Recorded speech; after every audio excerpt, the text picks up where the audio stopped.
on his full name, as was disclosed first on Redacted and on Exopolitics Today. JP has a new update to share with us about his continuing contacts with extraterrestrials and also about TR3Bs.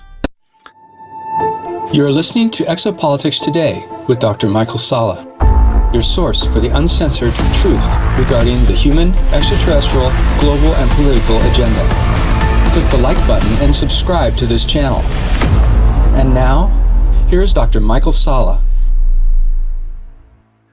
Welcome back to the show, JP. I'm happy to be here, Dr. Salla, to bring you this information and to make it happen. Yeah, to see if everybody's up to date of what's happening around them. Yeah. Well, I think this is the first interview we've done since you did the Redacted interview. Yeah. And, that introduced you to millions of people. And so, do you want to say something about the kind of feedback you've gotten from the Redacted interview and what you think is going to happen as a result? Yeah. I have random people calling me.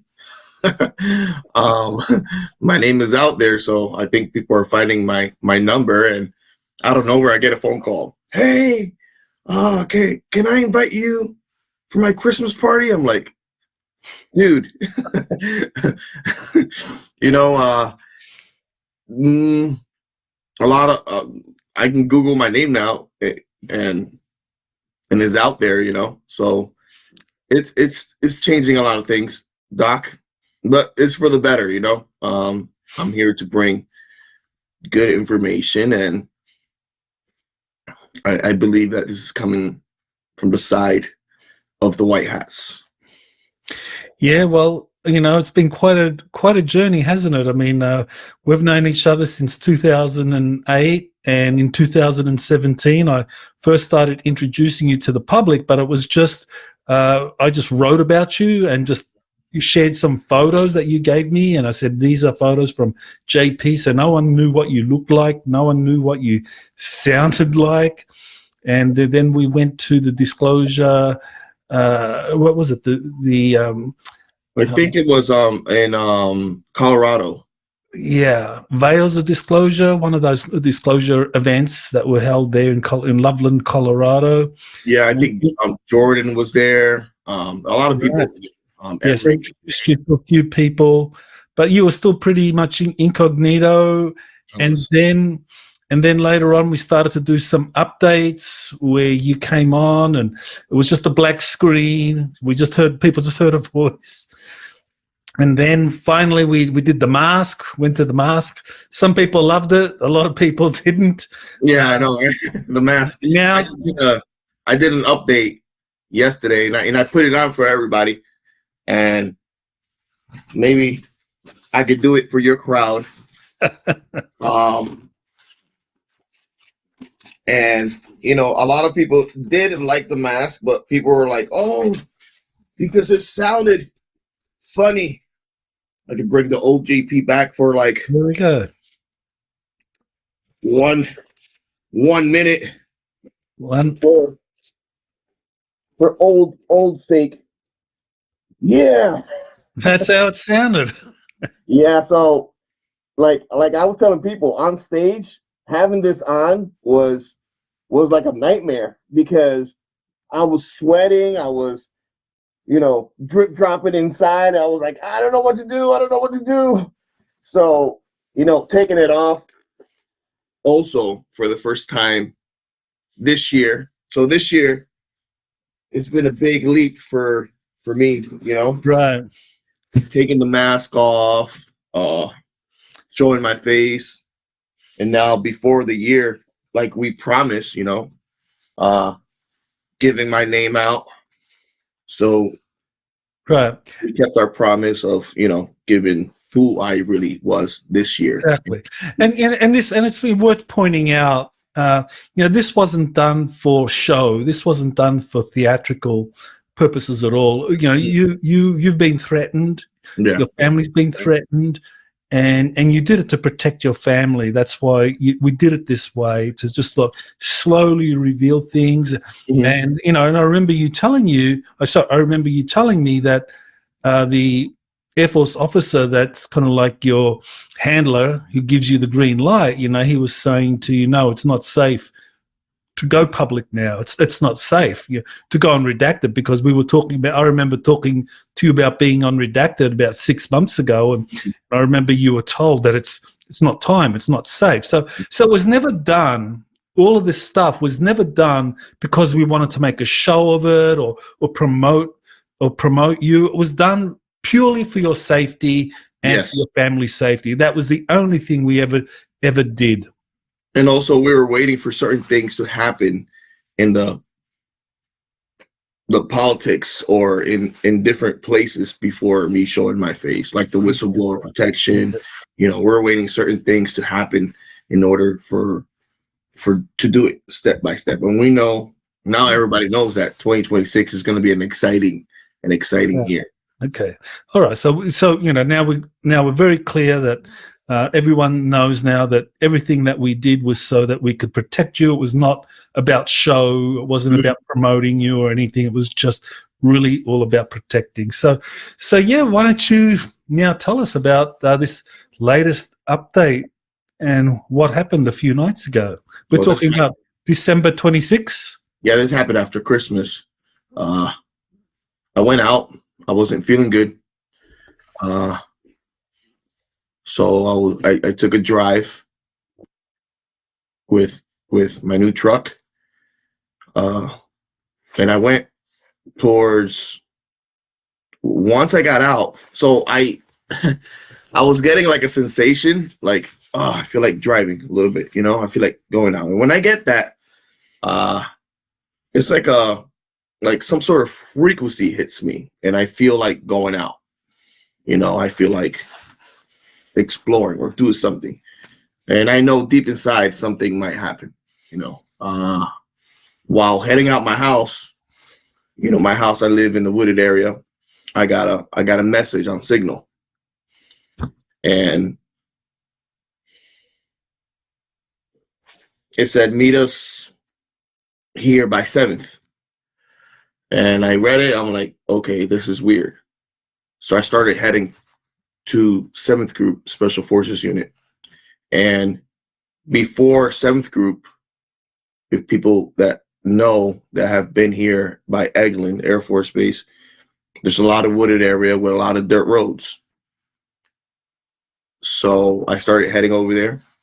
It was like around 9:40 p.m.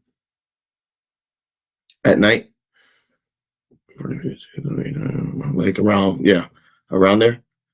And I started driving towards the dirt road, and I pulled over, and then another car pulled behind me, another pickup, and the guy got out. He knocked on my window, and it was another guy. He says, "Hey, did you get the message?"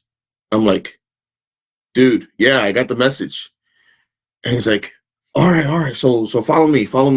I know where to go. I'm like, all right, got you. Copy that. So he gets on his truck and he gets in front of me, and I get in my truck and I get behind him, and we start going to the wooded area, and we go into this open field that I think I haven't been here, but I'll show you where it is when we get off. I'll show you the location. And this, of course, is all on Eglin Air Force Base. I mean, you drove onto Eglin and then went to the area where 7th Group has its, operations. So inside Eglin, you got a field called Duke Field, and that's like right across the street.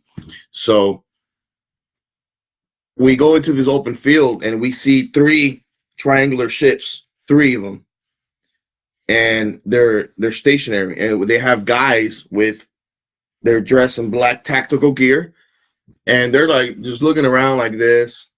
And when we show up with the trucks, they flash up their flashlights, and they did left to right, like to a location where to park our cars. And they all did it in the same time, Doc. Okay, so each pilot from the TR3Bs, they all went like this with a flashlight, and they all went like this to park our car away from these ships, these TR3Bs. So we park, and one of the pilots from the middle, he says, "You have to get on." I'm like, "I'm not getting on. I'm gonna stay right here."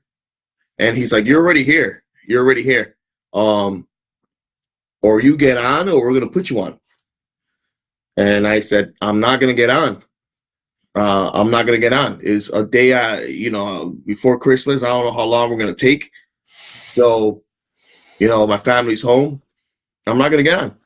So I think this is one of like the first times I like deny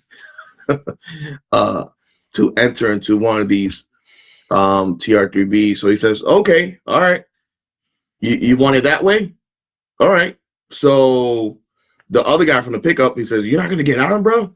So he gets on the first TR3B, and the TR3B powers up. A big glowing starts around it first when it powers up, and it starts. He got on the side of the TR3B. There's like a leading ramp. This leading ramp, the guy walks up. The guy hands him like something in his hands, and he gets on, and the TR3B powers up and takes off, and it goes.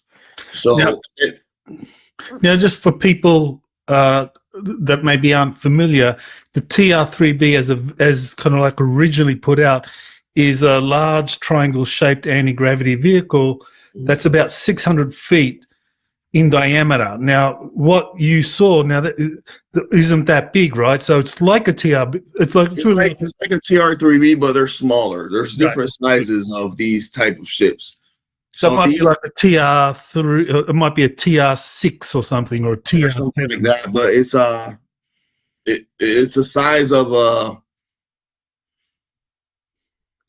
F-47, like that. It's still quite F-47. Yeah, that new jet that just came out. 35. I think the 47. 47. There's an F-22 and an F-35. Wait, did I say something I wasn't supposed to say? Hold on. An F-47. I haven't heard of that one. That might be some still classified technology. Well, yeah, we do have it's the size of F-47, so people can look that up. Wait, hold on. So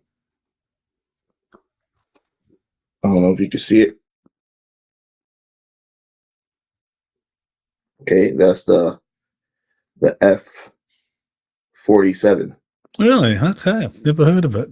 Okay, so it was the size of that, and the guy, he gets in the ramp, and he gets into the TR.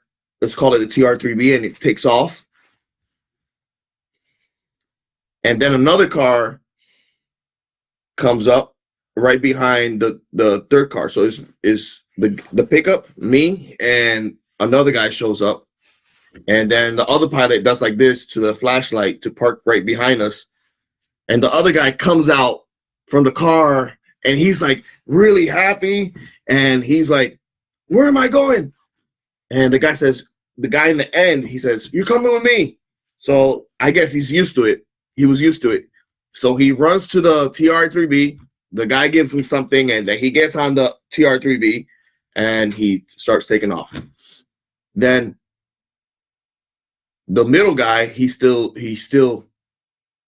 is inviting me. So I walk up to the TR3B, and I said, "What are we gonna do?"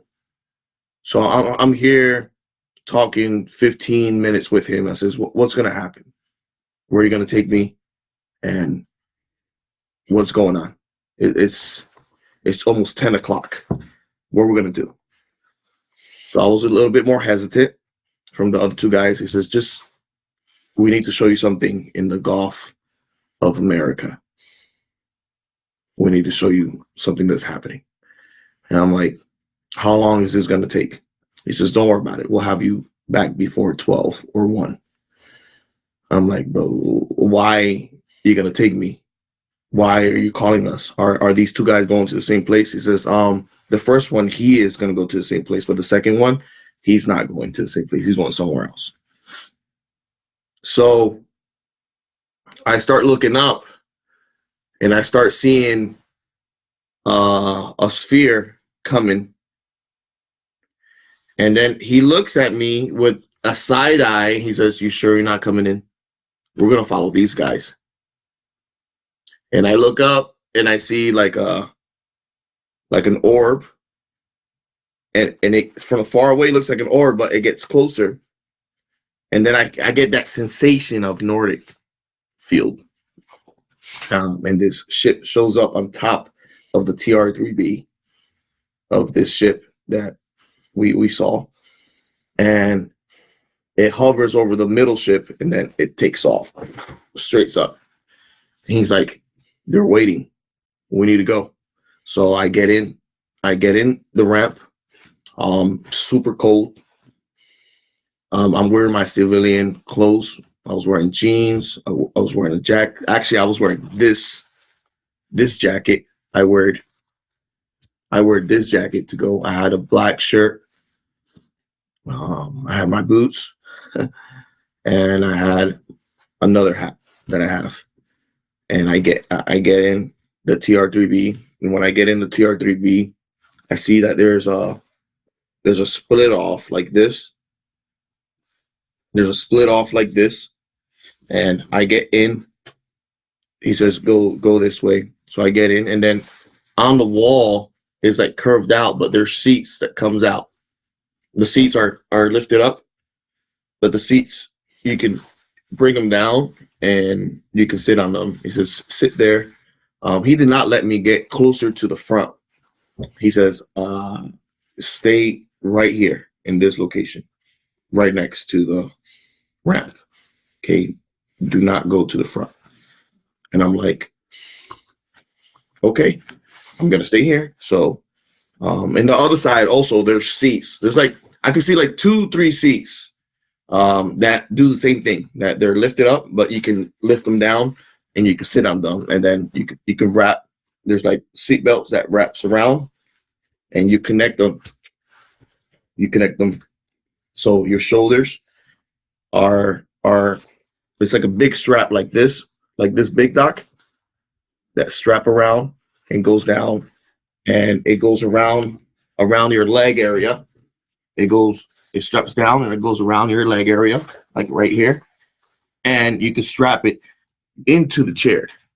And the chair was made like from an alloyed, it was like a metal type of good material, but it was connected to the wall already of the ship. Like if it was factory made, like everything was made in once.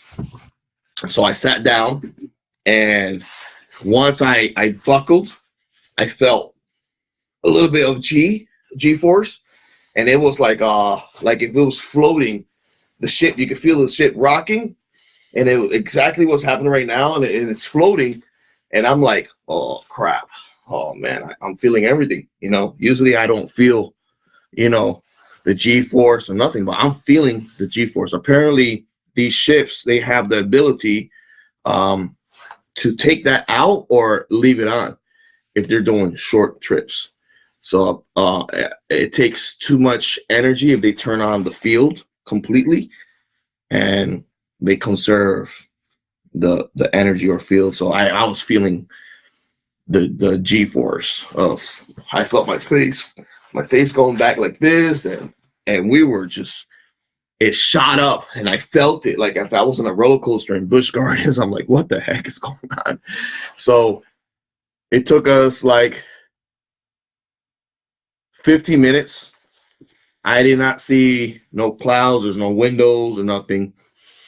Well, I was inside the ship, and really, I don't know how far out we went into the Gulf, but it took us like 15 to 16 minutes flying, and I was just not scared, but I haven't felt this in a long time, since other updates. Usually when I'm on these ships, I don't feel the gravitational pull. So this really got my blood going.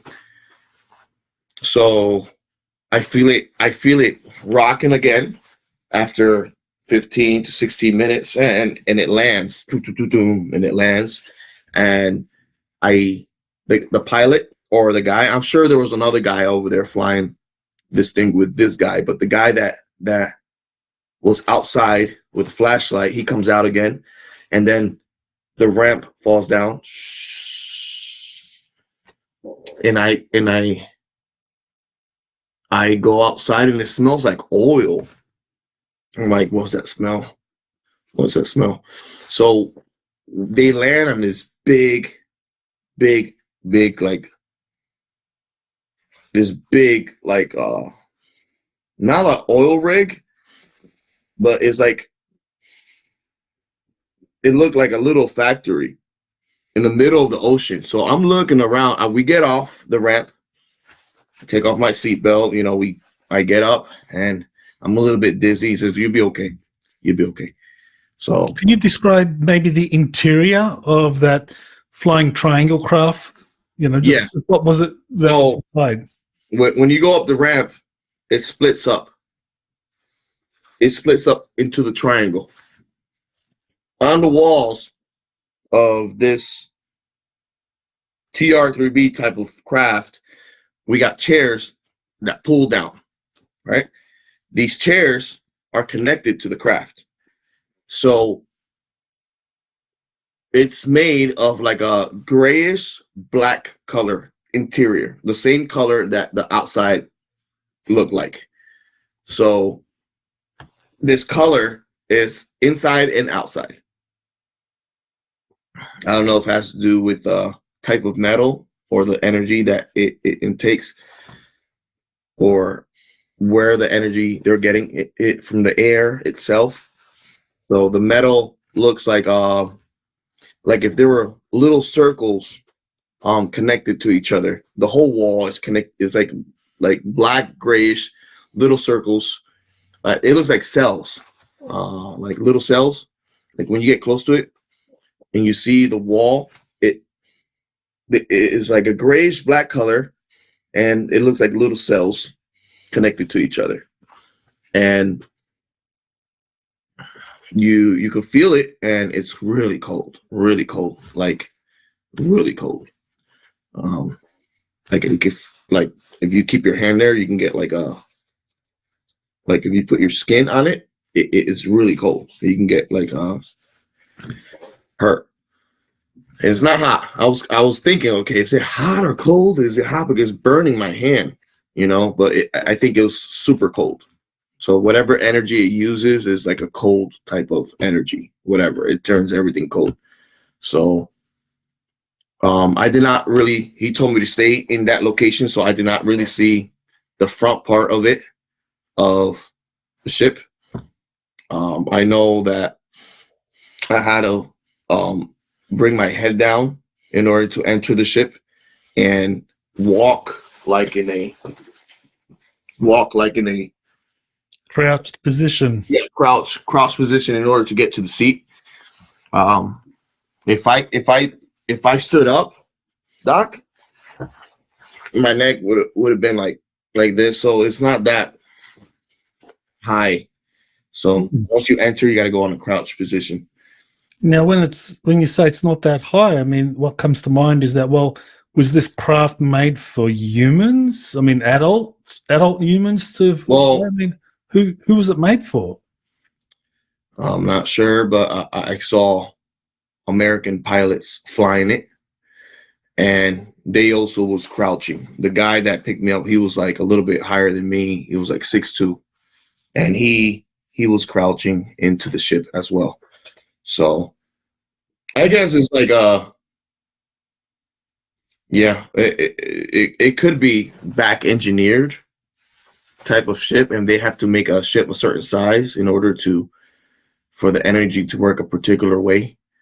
Not sure, but I had to crouch. He crouched getting inside, and the interior and outerior is black of this TR-3B looking ship. So we get into this factory in the middle of the ocean. It looked like a factory of oil, refinery or oil. A place where they get oil from. Once they open the door, it smelled like gas and oil. So we land there, and we see we saw like a total of 4 flying saucer types of ships hovering over this place. And after that, we saw 2 Black Hawks that was landing. So 2 Black Hawks landed, and 4 other guys came out. So people were coming in Black Hawks too. And they said, everybody come into this middle room. So they put everybody in line, and we started walking into the middle room, and there was seats and there was a screen there, similar to what happens in Eglin when they take you before a big mission or something like that. And I told the pilot, the TR-3B was still there, and the pilot was always with me. The dude was always with me. And I was, going like this to him and say, hey, I'm not in the military no more. Do we have to be here? He says, bro, you've seen enough, and they ask for you. Okay. And apparently they know where you're at every time, because of satellites, and they know what's happening with you. Maybe at that point we want to pause and just kind of like explain to people that, when you were in the army, you had a regular MOS as I guess, chemical 91 Juliet. Right. And you would repair pumps and water systems and so forth. And then you would be called away for these covert missions, and you'd have to leave your MOS to do these missions. Yeah. And so then you retired, but they still regard you as someone that they can call upon to do these missions. Yeah. Yeah. And they arranged for you to have a full pension so that you could do this. I guess. So I think that's happening to a lot of people, Doc. That's happening to a lot of people that are going through these experiences, because right there I saw 1, 2, 3, 4, 8, a total of like 10, 12 guys there that are doing the same thing I'm doing.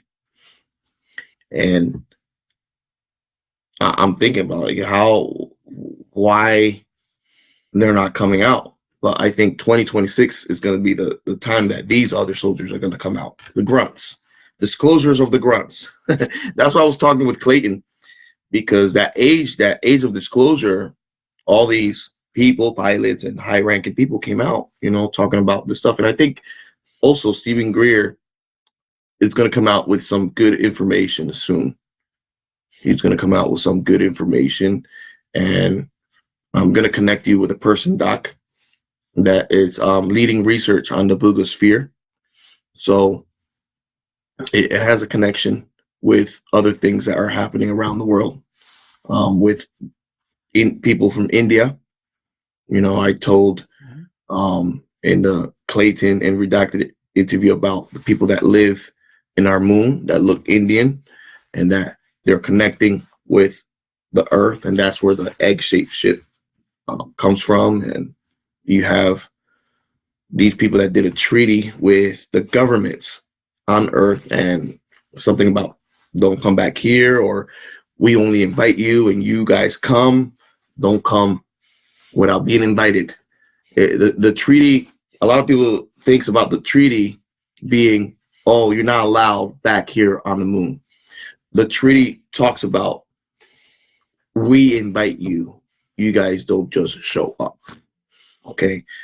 So they're treating a moon like a nation. Okay. So it's like the moon is like a nation. If we see it that way, in the exopolitics way, the moon, it's a nation of itself. So we can't go there not unless we get close and their ships show up, and you got a passport, or you got, I don't know, the ship, or is registered to go to the moon, or so that's what the treaty is. Okay. You can't just show up to the moon and start digging up and start messing up what this nation is.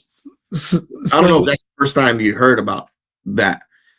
Well, I've heard of many different ET civilizations and also kind of like human organizations setting up bases on the moon. I didn't know to what extent they are organized. I mean, I know that I've heard that they diplomatically have agreements between them for how to manage the moon, but I wasn't aware that they would actually, have reached that level of agreement with Earth governments to say, well, you come only when we invite you, and that sort of thing. And also something really interesting that I know about is that apparently the moon is somehow connected to Antarctica. Like the treaty extends to Antarctica. So whatever treaty they did on the moon is connected to Antarctica. So it matches the same treaty. So these people, they come to Antarctica and they go to Antarctica. But now recently, I've been hearing that there's a lot of military buildup in Antarctica, with a lot of different nations going to Antarctica, and that's breaking a treaty that they had with the people from the moon. So there's something going on. So, but that's not part of E4 and below, so I don't get into it. So we were in this massive place where these ships can land. It wasn't a donut-shaped ship. It looked different. It looked like a factory type to get oil or something like that. So they take us into this room and they start talking about the library that is in Eglin Air Force Base. Some library that I visited a long time ago that had ancient writings and all that. And they said that soon we're going to be going to that to bring out information about these ancient civilizations that used to live on Earth. So, yeah, I remember that update where you went to that library and you talked about seeing this book that was a triangle shaped. yeah, They're very rare, but they're really rare triangle shape, and it talked about the future and past and present, and it was kind of cool. And they said that a similar or bigger library was going to be found under the pyramids. So something is going to show up that it's going to be connected to all these relics or all these books that they're finding. So also they're saying that there's going to be a buildup of Nordic ships. So they're saying, make sure you give the right of way for these ships to show up in different nations. Apparently on this meeting, there was a lot of people from different nations as well. And they're just generally speaking, if something goes down, these Nordic ships are going to show up. Similar to what the information of Raziel told me about, be careful, because they're going to show up in legions. Like, they're going to show up. So, and that was in the last update we did where you talked about Raziel, this interdimensional angel that you met outside your home. So he said that I was going to do a mission or something was going to happen after. And I think this was the mission that he was talking about. The me going to this place and being told that yes, it's confirmed that if something happened, all these ships are going to show up. All these ships are going to come out from the ocean. All these orbs are going to show up, and they're going to stop a war that's going to happen. And that can be part of disclosure. And like I told people, you can't confuse this with Project Bluebeam, okay? You can't confuse this with alien invasion. These guys are here to bring peace, and these guys are here to bring equalness to everybody. So if you do see these ships, don't think about Project Bluebeam. It's really them, but we have to be careful that we listen the right way, the information, that it's not like going to take over and say that they're invading us. So yeah, that's important because people think of Project Bluebeam as associated with a false alien invasion, and what you were told is very different, that this is not going to be any kind of invasion at all. They're just going to intervene to help if necessary. Yeah, they're going to intervene if something breaks out, and people are going to know they're here. And that's going to be part of a major disclosure. So that's it. They gave us that information, and they put everybody in line back up, and I'm like, why do I have to go through this? Like, in my mind, it's always, Doc, it's like, oh man, this is crazy, but it's to tell the public, you know. The next day, the 27th, I went to the base. I talked to a person. This was weird because this happened to me before. The person that gives me the green light was not there. It was another person. He looked similar to the person that gives me the green light, but he said, yes, you could talk about this. So I think they're connected somehow. And I said, hey, what happened to this guy? Is he still around? He says, yeah, he's doing something in Washington. Don't worry about it. I'm just here relaying the message that he told me to tell you. Now, you got the green light to talk about this, but don't talk about this, and that because of national security. I said, okay, no problem. Basically, don't talk about the location where this place is at and where I got picked up. But I can share with you the location where probably all this happened. And I think I will get in trouble. But other than that, we came back. I got on it was almost 1 o'clock in the morning. It was like 12:40ish around there. I got back on the TR-36 or TR-3B, and I wrapped myself back, and we came back. And there was other things that was said that I can't talk about yet, depending on what happens around the world. So I'll keep that in wraps for now. Okay. But other than that, these Nordiques are going to show up if some shit hits the fan. So it's something the library that is going to be found in different places around the world. Okay, libraries being kind of like revealed around the world. Yeah. And the Nordics showing themselves if there's a need, and the grunts or the enlisted. The disclosure of the grunts. Now, were you told that by the guy, the officer that's been green lighting you, that they're gonna have more people who have been in these missions with you allowed to come forward and talk, or have you spoken to some of these other people, E4s or whatever rank, that have said that, oh yeah, they're ready to come forward, or they've been green lighted to come forward? So a door opened after I did Redacted, Doc. A lot of doors has opened, and a lot of big people saw that interview, apparently. And also your interview that I did with you after I did Redacted, that we talked about the similar thing. And I guess once the name of the base is out there and the name of the unit is out there, it's all on game. So it was bound to happen. So now all these people that serve under an Eglin or Fort Jackson, and that time that I went through basic training, So when I went through basic training, I remember me telling you that we never had a graduation. Everybody was home because of the CV-19, and I think everybody there has had an experience inside the military for a reason. So I think it's going to be disclosure of the loan, but really, there's officers also that in that time they go to basic training, and after basic training they go to officer school. It's not just as they start with a PV1. It's a mixture of ranks that goes to basic training.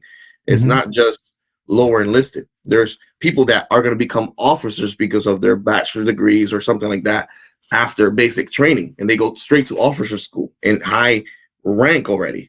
So some of these people became really good friends, and they know the backstory of what's happening, and they also have been through experiences and all that.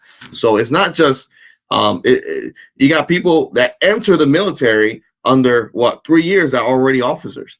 You know, they're lieutenants and they become captains. You know, so have you gotten any feedback for identifying 7th Special Forces Group as the Army unit that you were attached to? I kind of I kind of had weird looks. Okay. With different people that know me that are part of that unit, but they said, "Hey, it is what it is." No one said anything, bad or No. No. You know, I respect. They know that I did not say nothing negative about the unit. So all I have is respect for 7th Group and Eglin Force Base, and I keep telling people, if you are in age, join the military. It will change your life in a dramatic way, a good dramatic way. It teaches you a life, you know. And I'm not a recruiter. People asking in the comments, "Are you a recruiter? You're from the military and you're trying to recruit people to go and die?" It's like, no. If you're young and you have nothing to do at home, join the military and you become a man or a woman that will learn about certain life. If you know, don't give your life to, fast food or working for a fast food company or doing something. Do something for your life that can change the world by the military teaching you something. And that's what I did. I was kind of like, I was forced, but behind my head, I always thought I was going to be part of the military. So awesome. Yeah. So that was the update, the last update for 2025. Right. And we're here seeing what 2026 will bring to humanity. Well, perfect. So this is being recorded on December 31st, and it'll probably be released around January 5 or 6. We'll release it next week. Awesome. All right. Well, any final words you want to say to the audience before we finish this? Stay healthy. Be careful. Watch what you eat. Meditate. If you don't have a religion, get into a religion. This is a spiritual warfare. Okay. Awesome. This is spiritual warfare that's happening. So it's good against evil. So we just have to make sure we dot our I's and cross our T's, and we're good to go. Okay. Thanks, JP. Akuria Mate. You have been listening to Exopolitics Today with Dr. Michael Salla. Please remember to like, share, and subscribe to this channel. Join or start a conversation in the comments. Take the time to explore the vast library of best-selling books, webinars, and podcasts by Dr. Salla. Visit exopoliticstoday.com.